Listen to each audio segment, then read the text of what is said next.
agriculture is not looked upon by society as a whole as a driving factor of our economy, of our society. So for them to become the centerpiece, people in agriculture, they have to come out with a wider plan.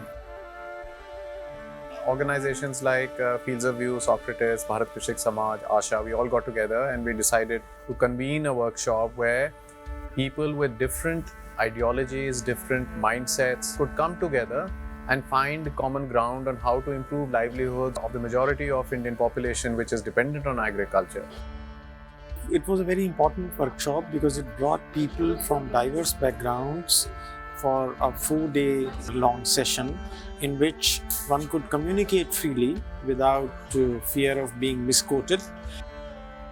Since everybody was committed to improving the lot of the Indian farmers and simultaneously practice an agriculture which is sustainable, and I think over these 3 days that I was here, but I could see that particular spirit among everybody, and that spirit was infused thanks to the organizers. Oh, the structure like this helps take people to other points of view in a manner which is not confrontational but more cooperative, constructive. And that's why these kinds of settings can play a very, very important role in helping evolve. Standard formats, for example, allow lots of space for people to present their views. But in a workshop like this, what becomes critical is how do you get people to engage with each other? And that's where we bring in games because they create that safe space.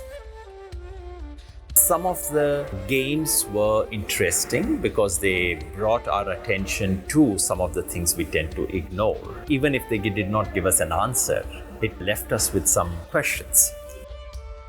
The process itself has been such that the participants out of the co-creation process have a greater sense of ownership on what has come out as an output.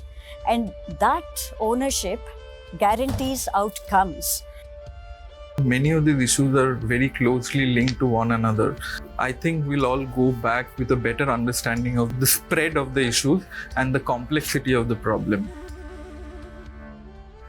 So Socratus, the idea is that the problems of the world now are very, very complex, very wicked. They cannot be solved by individuals. They can only be addressed by collectives. And so there's a need for collective wisdom. So in a few years' time, we hope to have done a lot of spaces, created flows on 3 or 4 important topics, and would have captured those learnings and so on for other people to use. Sort of an academy, if you like. Be able to offer some courses. That's the direction for Socratus.